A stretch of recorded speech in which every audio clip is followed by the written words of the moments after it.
afternoon, everyone. Thank you for joining me today. We're going to talk about data. Specifically, we're going to talk about how can we actually measure the biohacks that we do every single day, understand that they work for us, understand that we're doing things correctly, and use data to ensure that our health is improving. So the talk is Show Me the Data. Five of my favorite biomarkers to kick more ass every day. And at the company I work for, we work with thousands of different health data points.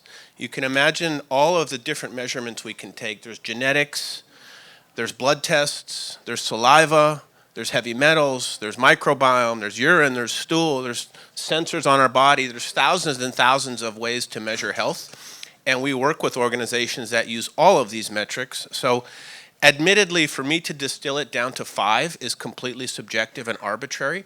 But I'll share the five that I see most commonly in the industry working with integrative clinics, concierge clinics, longevity clinics, and the hundreds of thousands of people that are on our system every day. So I'll start with some quick intros. Who am I, and why am I even qualified to talk to you about how to measure your health? Then we'll talk a little bit about why do we need to use data when it comes to our health. I'll give you my five favorite metrics and how to measure them specifically. And then we'll wrap things up. And the one thing I want you to think about when you're tracking your health is we're in a different paradigm than we were 5 or 10 years ago. 5 or 10 years ago, the way we got data on our health was to go run blood work. And then 3 or 6 months later, we'd rerun blood work. So you're only really getting data points every 3 to 6 months. Now we have the ability to capture data every single day. And we can actually make micro calibrations in our health every single day. We don't have to wait to go to the doctor anymore to figure out if the numbers got better. We're now in a paradigm where we can test and retest and experiment every single day. And we can make changes, figure out what works, and just keep stacking those up. And that's the most exciting part of biohacking. So before starting Heads Up, I've spent probably better part of 15 years studying the performance of computer systems. So I'd go into huge banks and hospitals and corporations, and I'd go 15 floors underground into this room with a bunch of guys with ponytails. And there's thousands of computer systems controlling these corporations. Literally, physically, thousands of servers in these football-sized fields. Data centers, basically. And my job will be to go in and figure out why the systems are running slow. So I got really, really good at collecting massive reams of data and figuring out how to optimize the health of a computer system. You know, a computer system has moving parts, just like we do. There's hard drives. You know, it has a brain. It has a central processing unit. It has a nervous system. Then I started working on my health, and I'm like, hey, how come none of these tools exist in healthcare? And that's when I stepped out of quantifying computer systems to quantifying human bodies. And the most recent company I worked at, we were crunching over 80 billion data points per day from customers all over the world. And I could go into a company and show them problems they didn't even know they had because I knew how to use the data better. So my mission in life became to bring tools that were accessible to anybody, that were simple, that let us measure and optimize our health in real time every day. Now I'm with a company called Heads Up. I started it myself to bring this vision to reality. You know, when you start a company, you really have no idea what you're signing up for. You just jump off a cliff with no parachute, as they say. But I've been building the software for about 7 years. We've raised about $12 million. Still got a long way to go, but every single day, we're figuring out more ways to use data to make health better. We've got a booth set up here, so if you're interested in anything I'm talking about today, come find me after the presentation and we can chat more. So why do we need data? For me, data means that I don't just want to be not sick. I don't want to be average. I want to aim for optimal. So for me, when I'm looking at my numbers, I'm not just looking at where I am today. I'm looking at where I was 10 years ago. I'm looking at where I was 20 years ago, and I want to be getting continuously better. So how do you know if you're in an optimal range if you don't know your numbers from 10 years ago? So having as much historical data as possible on ourselves helps us understand where we came from and where we want to get to. For some of us, we may have been very sick 10 years ago, and our numbers today are hundreds significantly better than they were when we were sick because we've used biohacking and functional and whatever we've done to get out of the red zone. For others, we were in the best shape of our life 10 years ago. We were 10 years younger, stronger, fitter, pumping out more growth hormone. So in other cases, it's how can I actually, as I get older, continue to get my numbers better even as I age. So having the historical context helps us aim for optimal. Every year we get older on the calendar, can our numbers get better? And if that's happening, and now with some of the biological age testing out there, where we're actually able to start quantifying things like our rate of aging, there's this Rejuvenation Olympics. Anybody seen that website? Yeah, so Rejuvenation Olympics, people are uploading their True Diagnostic reports to a central website. So there's results coming in from people all over the world. There's guys now that are aging for every calendar year less than half a year. So they've slowed the rate of aging by almost 50%. And every other number we have is getting better. So are we actually aging in reverse? And I interviewed this woman on our podcast, Dr. Melissa Peterson from Human Longevity Institute. She said, if that's true, are we now in a moment in time where we've hit the escape velocity on longevity? That's a term that means once we extend the human lifespan past a certain point, let's say 140, at that point there becomes no theoretical limit in terms of how long we can age. So if we've got people like Brian Johnson who have got that clock down to like less than half a year per calendar year, right? I think he got a 0.48 on the leaderboard, which is insane. So these tests are still new. We don't know the accuracy of them yet, and they're getting better. But if those numbers are getting better and every other biomarker we have a name for is getting better, are we aging in reverse? Have we hit escape velocity? Also, data tells us, like, did the biohack actually work for us? If I took a supplement, did the vitamin D level go up? If I took a growth hormone peptide, did I put more muscle on my body and lose fat? So we can use data to help us test a biohack. And just because the biohack worked for me does not mean it's going to work for the next person. It's all very individualized. So we need data to know. It's based on genetics. It's based on our life experiences up to this moment in time. So it's also highly bio-individualized. Also, are you implementing that biohack correctly? A lot of the times the experiment you did or the technology you implemented works, but your technique was wrong. So we also need to know if we're doing it properly. So lots of ways we can use data. Also, just to crush life every single day, whatever your pursuit is. Think of this like an instrument. And the more we can tune this instrument, the more we can just kill it in whatever we want to do every single day. So my first metric is nocturnal heart rate variability. How many people have an Oura Ring? How many people checked their HRV this morning?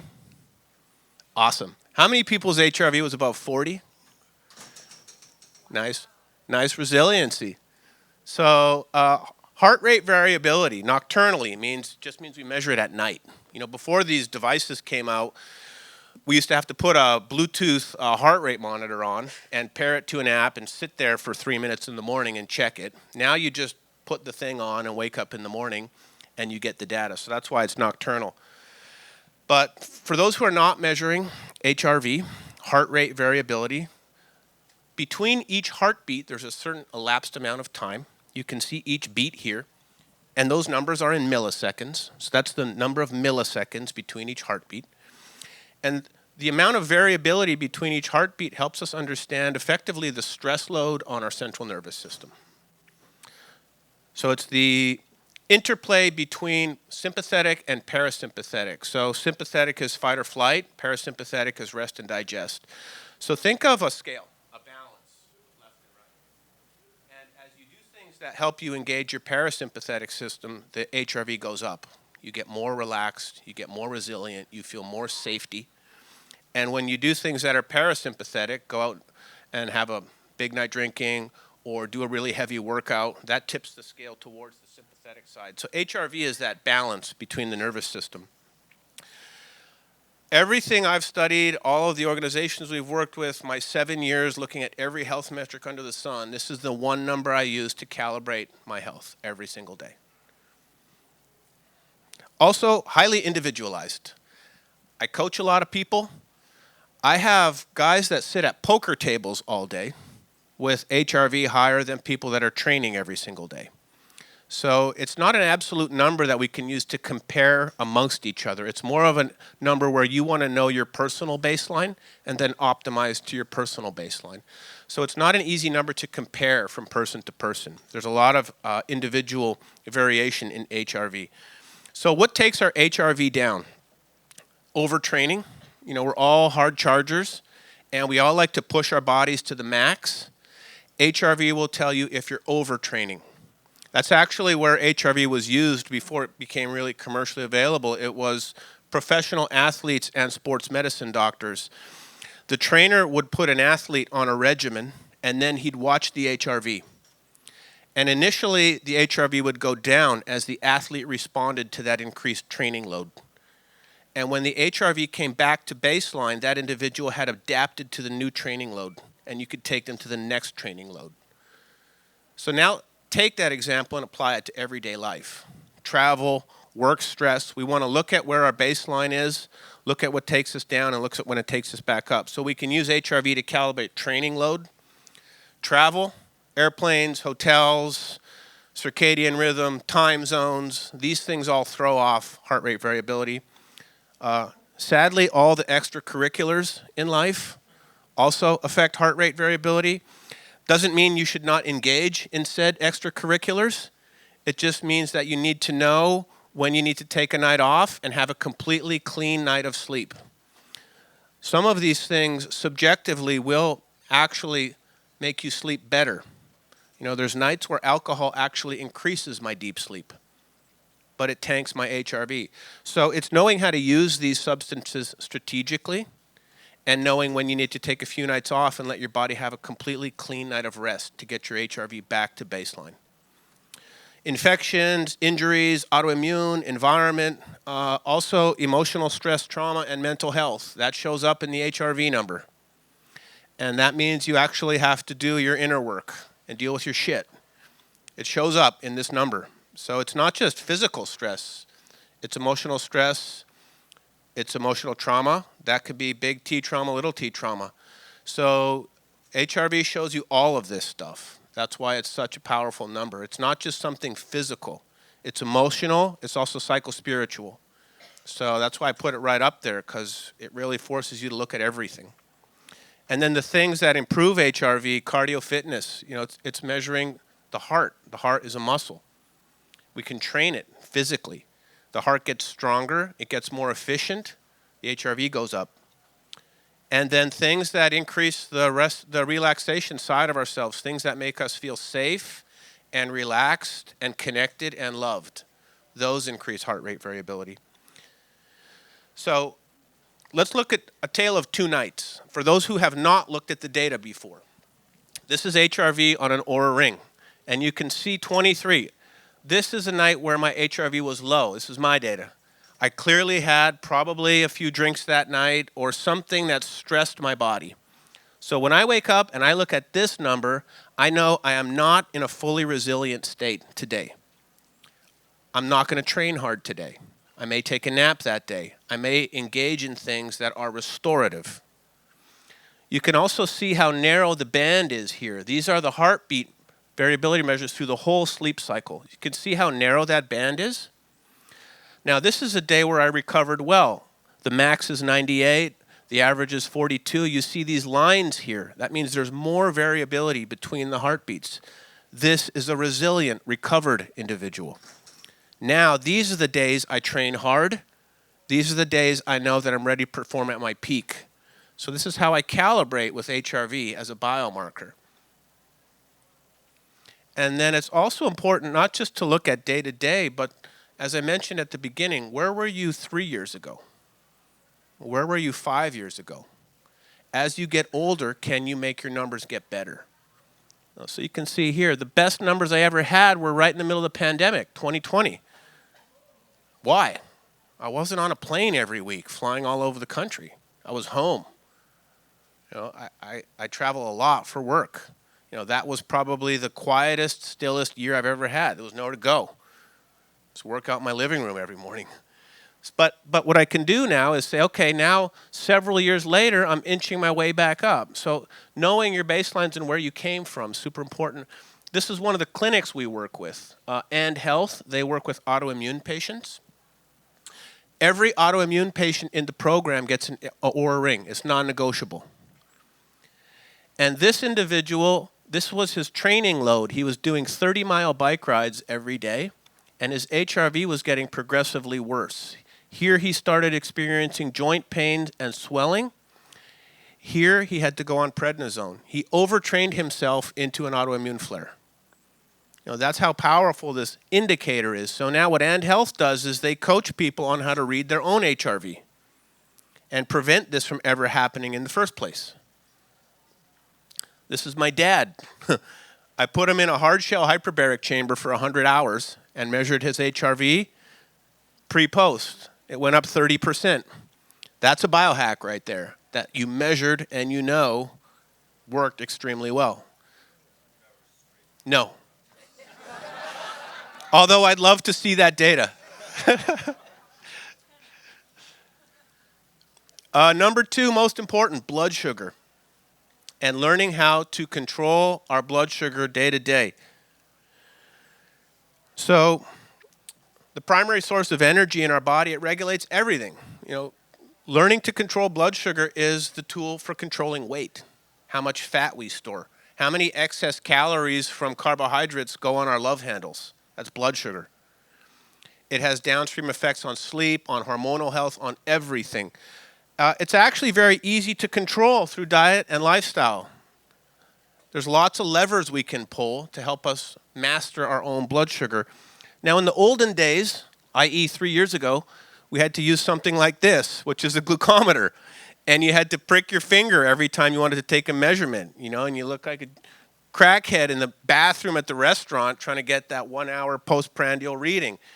But now you can just put a continuous glucose monitor on your arm, and you get glucose readings to your phone every 5 minutes.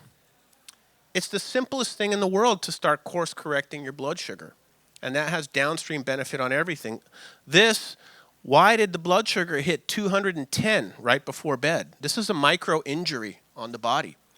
And you'll start to see everything you eat, everything you do, what takes your blood sugar out of range, and you learn how to self-calibrate your glucose. My number 2 most important number for health, longevity, biohacking, healthy weight, good sleep, keeping fit, building muscle, is learning how to self-calibrate your glucose. How many people have worn a continuous glucose monitor? Cool. Yeah. Helpful? I wear the Dexcom Stelo, S-T-E-L-O. That one just came out. It's the first one in the United States that does not require a prescription. Previous to this device, you needed prescriptions. They've also come down in price. I think if you get on a subscription from Dexcom, it's like $90 a month. Used to be $300-400 to get the previous models. So simplest device you can use to calibrate glucose. I still recommend that you know how to use a glucometer, because the documentation for these things will say you can't really use this for medication. Sorry, let me get back to the slides there. When you read the documentation for a CGM, it says always still consult your glucometer as the source of truth. So there can be variation in these numbers. Sometimes this could say 150 and the glucometer will say 120. That's a big difference. So always trust the glucometer. But it's so easy to self-regulate blood sugar now. I think it's something everyone should experiment with, even if you just wear it for a month and just learn how to self-regulate glucose. So that's number 2. 3 is sleep, the greatest performance drug in the world. When you wake up and you just nailed it on the sleep, it's like you have jet fuel in your veins. It's actually a skill, though. People don't think of sleep as a skill. I think it's Molly McLaughlin, Sleep is a Skill. That's her company. So it sounds simple enough. You get in bed, you go to sleep, and you wake up. But there's actually a lot of technique involved in getting that perfect night of sleep. So what kind of technique? Well, how do we max the sleep? There's a lot of things we can do to get the numbers from good to great. First is temperature in the bedroom, air quality. One of the clinics we work with, he coaches professional athletes. And when the athlete was on the road sleeping in a hotel, his aura data was better than it was at home in bed. And he couldn't figure that out. We put an air quality monitor in the athlete's room, and we discovered that there were high levels of CO2 building up at night at home while that individual was sleeping. That was causing sleep disturbances. If you have mold in your building, horrible for sleep. You'll see that in all of your numbers. There's a test called Got Mold you can run. It's simple. Get that out of the environment. So your air quality, your air temperature, what you're doing to optimize sleep is you're sending cues to your nervous system to tell your body it's time to relax and get ready to rest deeply. So as you shift from bright overhead lighting to soft lighting as soon as the sun goes down, that's a subconscious cue to your body. Okay, we're starting to wind down. When you start to listen to relaxing music or engage in breathing exercises or do things that take the central nervous system down, create the cues in your environment to tell the body that it's time to rest deeply. Sleep starts 2 to 3 hours before you're going to get in bed. For me, it does. I'm starting to do the little things that I can, obviously sleeping in a hotel, that all goes out the window. There's still things you can do. I meditate 20 minutes before bed, even when I'm here in the hotel. So that gets to the mental part of it. Again, if your mind is running, if your thoughts are out of control, it becomes very hard to rest deeply. So for some people, it may be learning how to self-regulate thought and breath, and that's where meditation can come in. Bed, there's a lot of people, especially if you sleep with a significant other, who have completely different temperature preferences at night. And so there's now technology where you can put a thin layer under the mattress that can deliver different temperature control to both sides of the bed. So one person sleeps better cold, one sleeps better hot. You can self-regulate that now. 8 sleep, chili pad. For me, I sleep as deep as possible when it's freezing. I've got the AC to the floor, I've got the cooling mat, and I'm like a little mummy in my blanket. And those are the nights I sleep the deepest. And for the next person, it's the complete opposite. So there's ways you can regulate the ambient environment. There's supplements, exogenous ketones, hydrotherapy, that's just water. Long hot shower, jacuzzi. I find water actually to be one of the most relaxing and soothing modalities that's like easy and free. Mouth tape works for some people if you have snoring, sleep apnea. Great thing is, all you got to do is put the ring on and you get the data back, or whatever sleep tracker you're using. So what are we really looking for? First of all, how low did your heart rate go? You can see I hit my lowest point right at the beginning of the sleep cycle. That means your body's extremely well rested. When you bottom out here, just as you're getting up, it means that you had not fully recovered until later in the sleep cycle. You're looking at when did you go to bed and when did you wake up? Are you on a natural light-dark cycle? And then this one here looks at how much time were you in bed versus actually asleep. It's an efficiency measurement. And they can tell limb movement, respiratory rate, resting heart rate. You can get really good data on how efficient your sleep was. So you can do these micro experiments, measure them, figure out which ones work, and just continuously evolve the quality of your sleep. That's why I say it's a skill. VO2 max, the strength of your heart and lungs. And there's an incredible study out there. They looked at over 100,000 people, and they looked at VO2 max as a function of overall all-cause mortality. And as VO2 max went up, longevity increased. There was really no upper limit in terms of how strongly correlated higher VO2 max was to lower all-cause mortality. It's correlated with heart rate variability, as I mentioned before. On the days where you wake up and your HRV is low, those are not the days to train hard. So that's why we want to use the HRV data.